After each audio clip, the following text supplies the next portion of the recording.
Well, the Food and Drug Administration now has power to regulate tobacco products after President Obama signed landmark legislation yesterday.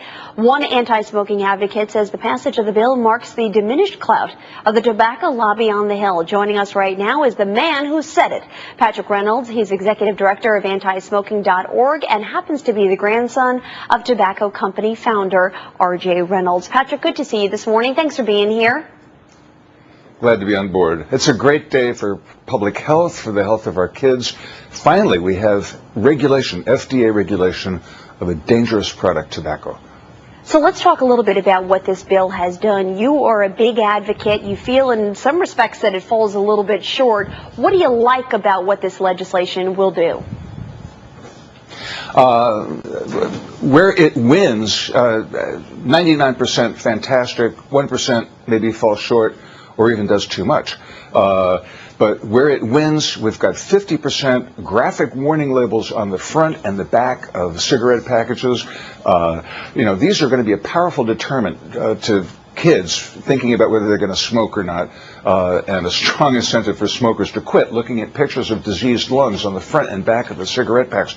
We're going to ban candy flavorings like vanilla and so on that appeal to kids, coffee flavorings. The bill is going to limit advertising at point of sale to black and white, tombstone advertising. There's so much in the bill that it's going to allow them to reduce nicotine levels, but not eliminate them. Philip Morris did author part of the bill. But the point here is that, on the whole, this is a great piece of legislation which we have fought for, and Congress has sidelined it for 11 years. I mean, powerful lobbyists on the Hill, a generous campaign contribution by the tobacco industry, well-connected lawmakers, the seniority of lawmakers like Jesse Helms.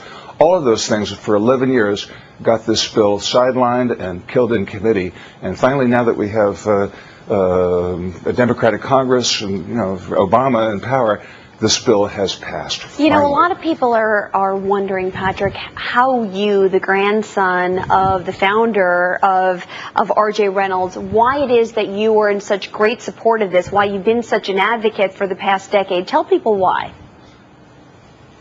It's a personal story. My only members of my father, R.J. Reynolds Jr., son of the founder, are a man who was gasping for breath. My dad was dying from smoking.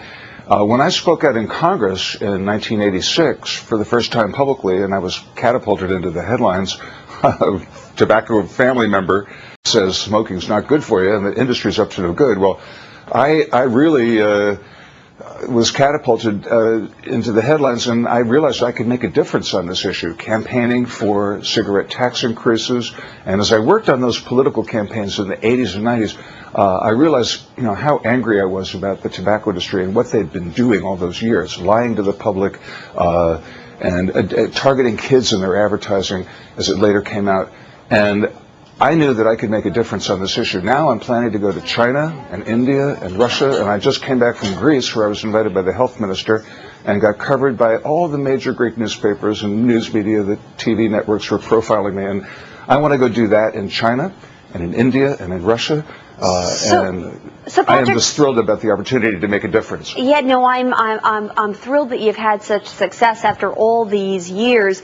But you and I both know there are still some loopholes, and some of that is things like the e-cigarette. I mean, let's talk about that issue, because that's just one among many. What concerns you specifically about the e-cigarette?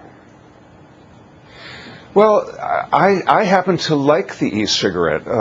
I don't know that it's completely safe, and that's why the FDA is going to err on the side of caution, possibly remove these e-cigarettes from the market. It's a little electronic cigarette that emits smoke that looks just like cigarette smoke. It's a mixture of propylene glycol and water through an atomizer. But I think that when I quit smoking, and I quit, Lord knows, 11 times, having a cigarette substitute, watching the smoke was half the pleasure of smoking, being able to watch the smoke. If you're a smoker out there, try keeping your eyes closed and smoking without seeing the smoke, and you'll find that it really is not very enjoyable. So the visual of watching the smoke through the e-cigarette, I think, is a powerful aid in quitting smoking, and the FDA may be taking them off the market until they're proven safe, and that may take many years. In Europe, I believe they're still going to continue to sell them. There's a school in the tobacco control movement called the harm reduction school, and these people are saying, well, if it's less harmful than smoking, and certainly the propylene glycol in water may be less harmful than all the ingredients in tobacco smoke, then maybe we should leave it on the market as a way for people to quit smoking. But right now, the FDA will prohibit you from claiming that these are a quit smoking aid, and I think they clearly are.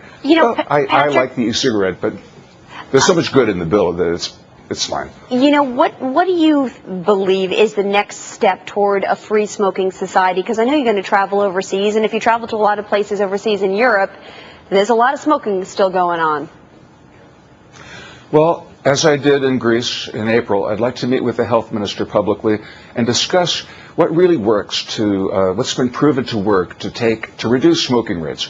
And we know that if you have a strong smoking law prohibiting smoking in bars and restaurants where young people congregate, and if you have a high cigarette tax as you do in New York City, and you spend a little money on tobacco prevention education, I got the CDC's reel of tobacco spots over to Greece for them, and I believe they dubbed them in Greek, and they've got them on the air now. So when you educate the public through the media, and you have a strong smoking ban, and you have a high cigarette tax, why in New York they've reduced the youth smoking rate down to 8.5%. So right. These three things taken together work, and that's what I'd like to discuss publicly with health ministers in China and Russia and India, without embarrassing them, of course. If I get the State Department helping me, we'll work out an agenda in advance for public discussion. Well, but in private, I'm certainly going to be saying those things to them. Well, Patrick Reynolds, Executive Director of antismoking.org, continue to fight the fight, and congratulations on this small victory.